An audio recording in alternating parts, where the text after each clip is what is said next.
మరి ఈరోజు ఈ సమావేశ నిర్వాహకులు మాజీ ఎమ్మెల్యే కంచెల భూపాలరెడ్డి గారు, నాతో పాటు ఇక్కడికి వచ్చినటువంటి మాజీ ఎమ్మెల్యే గారు నోముల భగత్ గారు, మాజీ కార్పొరేషన్ చైర్మన్ పల్లె రవికుమార్ గౌడ్ గారు, మేడి రాజీవ్ సాగర్ గారు, మిగతా కార్యవర్గ పార్టీ కార్యవర్గం అందరికీ నమస్కారం.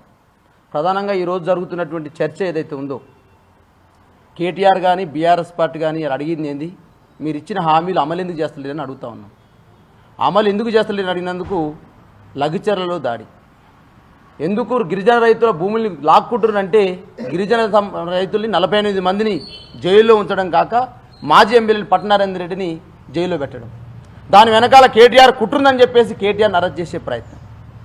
అదేవిధంగా రుణమాఫీ మీరు హామీ ఇచ్చారు, ఆ రుణమాఫీ ఎందుకు హామీ చేస్తలేరని చెప్పేసి హరీష్ రావు గారు అడిగితే సిద్దిపేటలో ఉన్నటువంటి క్యాంప్ ఆఫీస్ పైన దాడి చేసి ఫర్నిచర్ అంతా దోషం చేయడం. అయా వరద బాధితులు ఖమ్మం జిల్లాలో ఉన్నారు, ఆ వరద బాధితులకు సాయం చేయండి అంటే హరీష్ రావు గారి క్యాన్వాయ్ మీద దాడి చేయడం. మరి అలా కేటీఆర్ గారి నాయకత్వంలో ఏదైతే భూపాలరెడ్డి గారు క్లాక్ టవర్ సెంటర్లో ధర్నా నిర్వహిస్తామంటే చిన్న చిన్న సాకులు. ఇవాళ పత్రికా మిత్రులు కూడా మీరున్నారు, 60 సంవత్సరాలుగా క్లాక్ టవర్ సెంటర్లో తప్ప ఈ నల్లగొండ జిల్లాలో ఎక్కడైనా ధర్నా జరిగిందా? తెలంగాణ ఉద్యమమైన క్లాక్ టవర్ సెంటర్లో జరిగింది, మహాధర్నాలైన తెలంగాణ ఉద్యమాలు జరిగినాయి, ప్రజల హక్కుల కోసం ఆకాంక్షల కోసం ధర్నాలన్నీ క్లాక్ టవర్ సెంటర్లో జరిగినాయి. కానీ కేటీఆర్ గారు నిర్వహిస్తున్న రైతు ధర్నా మాత్రం క్లాక్ టవర్ సెంటర్లో నిర్వహించరాదని చెప్పేసి వీళ్ళు పోలీసులతో చెప్పిస్తారు. ఇలా మా కోర్టుల మీద నమ్మకం ఉంది. ఇలా కోర్టులు ప్రజాస్వామ్యాన్ని రక్షించే విధంగా నల్గొండ జిల్లాలో ఈ అరాచక మూటలు చేస్తున్నటువంటి ఈ అరాచకాల్ని మరి ఇలా చెప్పేలా కోర్టు తీర్పేయడం ఇలా అసహనీయం. ఇలా మేము అడుగుతా ఉన్నాం, ఎందుకు ఇవాళ మీరు రుణమాఫీ చేయట్లేదని అడుగుతా ఉన్నాం. మేము అడగట్లే. కొండారెడ్డి పల్లెలో ముఖ్యమంత్రి గారు స్వగ్రామంలోనే జర్నలిస్టులు వెళ్ళి కొండారెడ్డి పాలెంలో 60% కూడా రుణమాఫీ కాలేదంటే అక్కడ దాడి చేస్తారు. ఏదైతే అశోక్ నగర్ చౌరస్తాలో గ్రూప్ 1 విద్యార్థులు అన్యాయం జరుగుతుందని చెప్పేసి అక్కడ దాడులు చేస్తారు. ఉస్మాన్ యూనివర్సిటీలో మెగా డిఎస్ ఎందుకేస్తలేరంటే అక్కడ దాడులు చేస్తారు. మాట్లాడితే దాడులు, ఆందోళన చేస్తే కేసులు, ఇంకెక్కువ అడిగితే జైళ్ళు. ఇది కాంగ్రెస్ పార్టీ 13 నెలల పరిపాలన తీరు. ఇది రాక్షస పాలన అందామా, అరాచక పాలన అందామా, నియంతృత్వ పాలన అందామా, ఏమందామో ఇలా జర్నలిస్టులు సమాజం ఆలోచన చేయాల్సిన అవసరం ఉంది. ఇలా రైతాంగం సంబంధించి ఇలా గ్రామ సభలు పెడతా ఉన్నారు. ఈ గ్రామ సభలలో 3410 గ్రామాల్లో నిన్న గ్రామ సభలు నిర్వహిస్తే ప్రతి జిల్లాలో ఆందోళన మొదలైంది, ప్రతి జిల్లాలో ఆర్తనాదాలు మొదలైనవి. మొత్తం మీరంతా లిస్టు చేస్తారు. లిస్ట్ ఏమో ప్రజాపాలన దరఖాస్తులు స్వీకరిస్తున్నామంటారు, కానీ లిస్టు మాత్రం ఆల్రెడీ అప్రూవల్గా ఇన్ఛార్జి మంత్రి నుంచి ఎమ్మెల్యే నుంచి ఈ లిస్టులు వస్తుందని చెప్పేసి ప్రజల ఆందోళన చెందుతూ ఉన్నారు. అయ్యా మేము అడుగుతా ఉన్నాం, ఎన్నిసార్లు దరఖాస్తులు తీసుకోవడానికి ప్రజల తరపున అడుగుతా ఉన్నాం. ప్రజాపాలన పేరుతోటి 1,25,00,000 దరఖాస్తులు తీసుకున్నారు. ఆ ప్రజాపాలనలో 70 కాలమ్స్ పెట్టారు. ఉద్యమకారులకు ఏం కావాలి, నిరుద్యోగులకు ఏం కావాలి, గ్యాస్ మహిళలకు ఏం కావాలి, రైతులకు ఏం కావాలి, ప్రతి కాలాన్ని పెట్టారు. దాంట్లో ప్రతి కాలాన్ని నింపే వల్ల 1,25,00,000 దరఖాస్తులు తీసుకున్నారు. దాన్ని చెత్తబుట్టిల పాలు చేశారు. మళ్ళీ ఏం చేశారు, అభయాస్తం దరఖాస్తులను మళ్ళీ తీసుకున్నారు, వాటిని చెత్తబుట్టల పాలు చేశారు. మళ్ళా కులగండ పేరుతో మళ్ళీ సమాచారం తీసుకున్నారు. మరి వాటిని ఏం చేశారో మాకు అర్థం కావట్లేదు, వరకు బయట పెట్టలేదు. మళ్ళీ ఇవాళ గ్రామ సభల పేరుతోటి మళ్ళా యంత్రాంగం మొదలైంది. ఇలా గ్రామ సభల ఉద్దేశం ఏంటంటే కాంగ్రెస్ పార్టీ ఎమ్మెల్యేలు చెప్పినటువంటి లిస్టులను ఆమోదించడం కోసమే ప్రయత్నం జరుగుతూ ఉంది. ఈ విధంగా అన్యాయం జరుగుతూ ఉంటే, ఈ విధంగా ప్రజలకు మోసం జరుగుతూ ఉంటే, ఈ విధంగా రైతుల తరపున మాట్లాడదామని చెప్పేసి కేటీఆర్ గారు మాట్లాడితే ప్రతి దాంట్లో కేసు అరెస్ట్ చేస్తామని చెప్పేసి అంటారు. 13 నెలల నుంచి అరెస్టులు, కేసులు అరెస్టులే. కేటీఆర్ పైన లఘుచర్ల కేసు అరెస్ట్ అంటారు.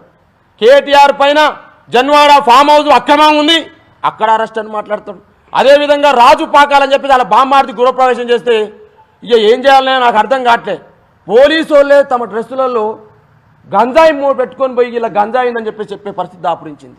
అంటే ఆ విధంగా రాజుపాకాల దాంట్లో ఇక ఈ మధ్యన F1 ఏదో F2 రేస్ ఏదో తీసుకొచ్చింది. దాంట్లో ఏం జరిగింది అర్థం కావట్లే. ఈ రేస్ అని తీసుకొచ్చినారు. ఈ రేసులోని అడుగుతా ఉన్నాను, 13 నెలలుగా 12 సార్లు ఆరోపణలు చేశారు కేసీఆర్ పైన. ఇక రేపే కాళేశ్వరంలో కేసీఆర్ అరెస్టు, ఇంకా రేపే కేటీఆర్ ఫార్ములాలో అరెస్టు, ఇంకా రేపే ఓఆర్ఆర్లో కేసీఆర్ అరెస్టు. అక్రమాలను ధరల్లో లక్షల కోట్ల భూములు అక్రమాలు జరిగినాయి. కనీసం కొండను దొవిర్రు, ఎలకను కానీ ఎలక తోకను కానీ ఎలక ఎంట్రకనైనా బట్టిరా ఈ 13 నెలల కాంగ్రెస్ పార్టీ నాయకులు, కాంగ్రెస్ పార్టీ ముఖ్యమంత్రి, కాంగ్రెస్ పార్టీ మంత్రులు గిది చేయమని మేము అడిగితే రైతులకు ఇచ్చిన హామీలు అమలు చేయమని అంటే నల్లగొండ టౌన్లో నల్లగొండ పట్టణంలో జరిగింది ఏంది? అన్యాయం కాదా ఇది? ప్రజాస్వామికవాదులు దీన్ని ఖండించగలరా? ఖండించవద్దా? ప్రజాస్వామ్యం ఎక్కడ కూని అవుతా ఉంది అర్థం చేసుకోరరా? ఇక్కడ ఉన్న మంత్రి గారు రోజు మొత్తం కళ్ళబొల్లి మాటలు చెప్తారు కదా, ఇక్కడ ఉన్న ఎమ్మెల్యేలు కళ్ళబొల్లి మాటలు చెప్తారు కదా. నీ అనుచరు చేస్తున్న రాక్షస క్రీడల్ని ఆపరా మీరు? ఒక మాజీ ఎమ్మెల్యే మున్సిపల్ ఆఫీస్కి వెళ్ళి కమిషనర్ గారిని ఎట్లా మీరు ఫ్లెక్సీలు తొలగిస్తారని అడగడం తప్ప?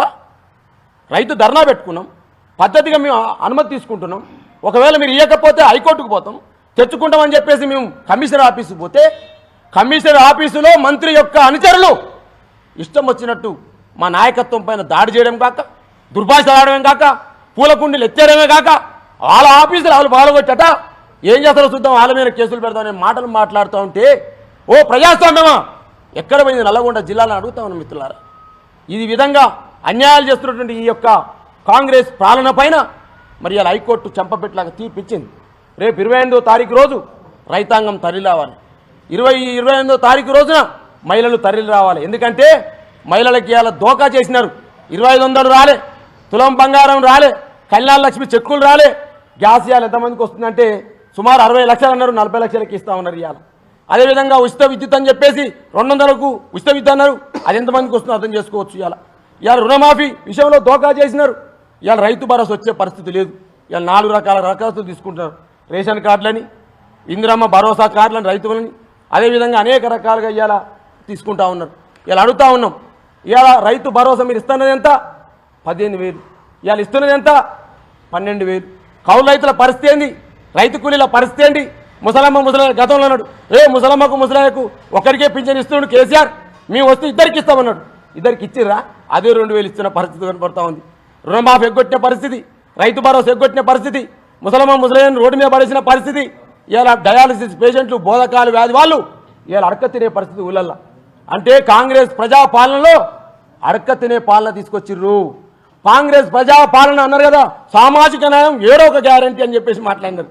అయ్యా సామాజిక న్యాయం అనే 7వ గ్యారంటీలో సంక్షేమ శాఖ మంత్రి లేడు, హోంశాఖ మంత్రి లేడు, విద్యాశాఖ మంత్రి లేడు, గిరిజన శాఖ మంత్రి లేడు. ఏమన్నా రేవంత్ రెడ్డి కేసీఆర్ 3 నెలలైనా మంత్రివర్గం చేయడా అన్నాడు రేవంత్ రెడ్డి గారు. రేవంత్ రెడ్డి గారు అంటే మాకు గౌరవం ఉంది. అయ్యా 13 నెలలు అయింది కదా, 13 నెలలు అయింది మంత్రులు లేని పరిస్థితి ఉన్నది. ఇవాళ 13 నెలల్లో కేసీఆర్ అప్పులు చేసినాడు. 13 నెలలు ఈయన అప్పులు చేసింది కదా, 1,47,000 కోట్లు అప్పు చేశాడు. మేము అప్పు చేసినని మాట్లాడుతున్న వీళ్లకు మా ముందర కాళేశ్వరం ఉంది. నల్లగొండ జిల్లా, అదేవిధంగా నల్లగొండ జిల్లాతో పాటుగా 33 జిల్లాల ఏర్పాటు ఉంది. కలెక్టర్ ఆఫీసులు ఉన్నాయి, మెడికల్ కాలేజీలు ఉన్నాయి. దౌర్భాగ్యం ఏంటంటే నల్లగొండ జిల్లాలో మెడికల్ కాలేజీ మహబూబాబాద్ చేస్తే ఈ మంత్ తీసుకొచ్చి మళ్ళీ ఓపెన్ చేస్తుంది, మీ మెడికల్ కాలేజ్ తెచ్చినామని చెప్పేసి. అయ్యా ఏం అన్యాయం ఇది? అంటే మేము కట్టిన భవనాలకు రంగులు వేయడం, మేము పెట్టినటువంటి బొమ్మలకు పేర్లు మార్చడం, వీళ్ళు తెచ్చిన ప్రజాపాలనలో మార్పు అంటే ఇదే మార్పు. సెక్రటేరియట్లో మేము తెలంగాణ తల్లి విగ్రహం పెడుతున్నామంటే దానికి ఇంత మార్పు. ఏం తెచ్చారంటే ఏం లేదు ఇక్కడ బ్రదర్. ప్రజాపాలనలో వచ్చిన మార్పు ఏంటంటే తెలంగాణ తల్లి రూపంలో మార్పు వచ్చింది, తెలంగాణ గీతంలో మార్పు వచ్చింది, తెలంగాణ చిహ్నంలో మార్పు వచ్చింది. సెక్రటేరియట్ ముందర ఇవాళ తెలంగాణ తల్లి రూపం మార్చి రాజీవ్ గాంధీ విగ్రహం పెట్టే పరిస్థితి తీసుకొచ్చారు ఇవాళ వీళ్ళు. ఇదా ఈ తెలంగాణ కోరుకున్నది? ఇదా దీనికోసం మేమందరం కూడా తెలంగాణ ఉద్యమంలో 150 రోజులు 50 రోజులు జైలు జీవితం గడిపింది. ఇదేనా కేసీఆర్ కళ్ళగన తెలంగాణ? కాబట్టి కేసీఆర్ అంతా దీన్ని నిర్మిస్తే ఇవాళ కూలుస్తున్నటువంటి ఈ కూల్చివేతల సర్కారుకు రేపు 28వ తారీఖు రోజున ప్రజలు పెద్ద ఎత్తున బ్రహ్మరథం పట్టి ఈ కూల్చివేతల సర్కారుకు చరమగీతం నల్లగొండ జిల్లా నుంచే ఆరంభం కావాలని విజ్ఞప్తి చేస్తూ దీన్ని కోఆపరేట్ చేసినటువంటి పార్టీ కార్యవర్గానికి, మీడియా మిత్రులందరూ కూడా ధన్యవాదాలు. సెలవు తీసుకుంటా ఉన్నా.